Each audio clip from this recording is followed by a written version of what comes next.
Pria ini konyol. Dia mau kencing ke laut jernih. Tiba-tiba, layar kapal menghantam punggungnya hingga terjungkal dan nyaris jatuh. Kapal sedang melaju kencang. Meski berpegangan, dek licin membuatnya sulit bertahan. Dia tergantung di luar, terombang-ambing angin kencang. Lengah sedikit, dia bisa jatuh dan hilang di tengah lautan.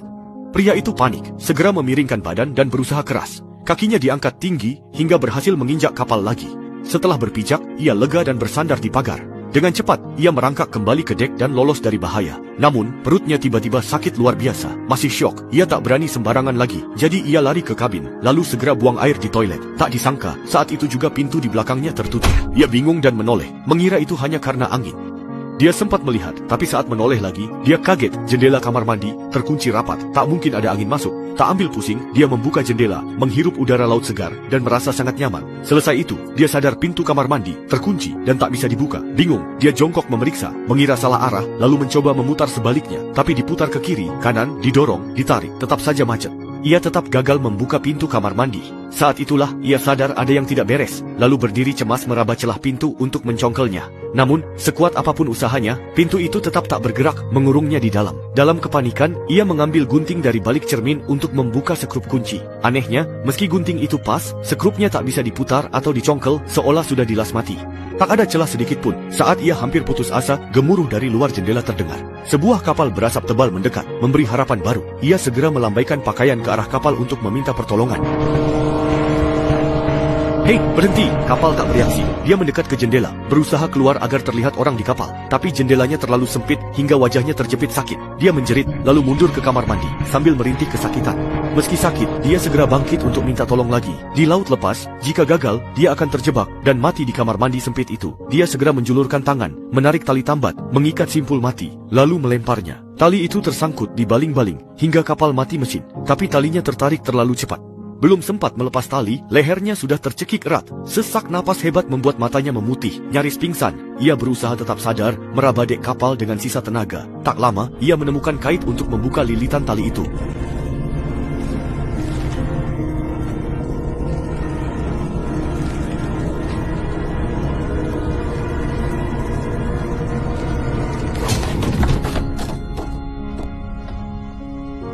Nyaris tewas, pria itu sekarat. Sadar belum aman, ia bersusah payah berdiri dan melihat keluar. Namun, pemandangan di sana justru membuatnya makin putus asa. Saat ia terjerat tadi, kapalnya sudah melewati kapal besar dan menjauh. Parahnya, meski mesin mati, tanpa jangkar, kapal itu terus melaju, tanpa henti.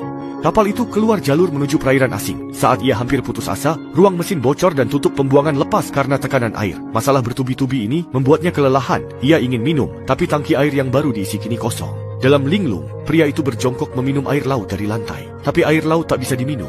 Baru saja sampai di tenggorokan, mual. Ia memuntahkan air laut itu. Belum tenang, ia sadar air makin cepat naik. Tak tenggelam di laut, kini ia nyaris lemas di kamar mandi. Tak rela, ia segera menguras air pakai gelas keluar jendela demi memperlambat banjir.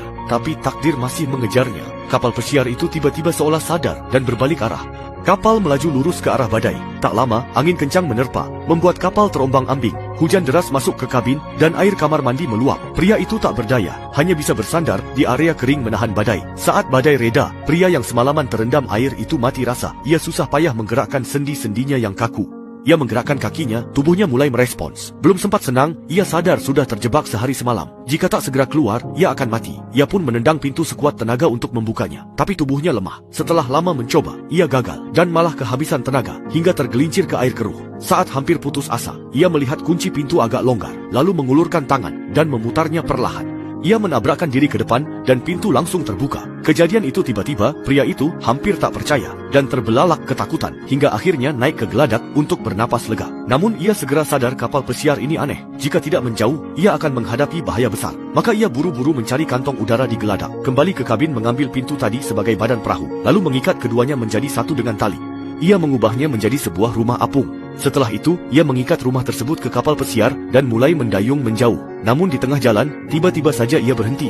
Kapal mewah yang aneh ini hampir membunuhnya. Tapi jika diperbaiki dan dibawa pulang, nilainya pasti akan sangat tinggi untuk melunasi cicilan rumahnya. Dia pun kembali bersemangat dan segera naik lagi ke atas kapal pesiar itu untuk melakukan upaya penyelamatan.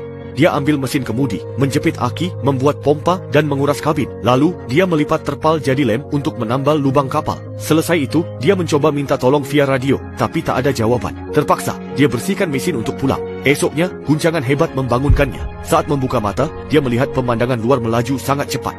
Dia langsung merasa curiga, segera bangkit ingin keluar, tapi pintu kamar ternyata kembali tidak bisa dibuka. Kali ini, dia tak panik. Belajar dari kejadian di kamar mandi, dia tahu pintu ini tidak bisa dibuka hanya dengan tenaga. Dia pun masuk ke kamar mandi, meraba dinding, dan menemukan sebuah lorong rahasia di dinding menuju dek. Dengan senang, dia merangkak masuk. Namun, jendela tebal menghambat jalannya, dan tak bisa dibuka. Sialnya, pintu di belakangnya tiba-tiba tertutup, membuatnya terjebak di lorong sempit. Udara menipis, ia perlahan mulai merasa sulit bernapas, dan kepalanya terasa pusing.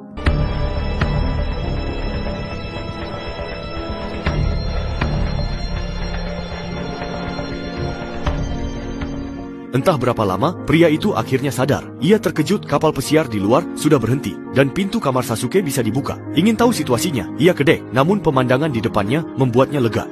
Anehnya, kapal misterius itu diam-diam kembali ke kampung halamannya. Namun saat pria itu turun mencari bantuan, ia tak menemukan siapapun. Lebih aneh lagi, rumahnya telah jadi reruntuhan sunyi terbengkalai. Ia menoleh, dan sadar pulau masa kecilnya tanpa tanda kehidupan. Terasa sepi dan dingin. Sinar matahari menyinari tubuhnya, tiba-tiba ia teringat sesuatu. Matanya membelalak, terkejut ketakutan.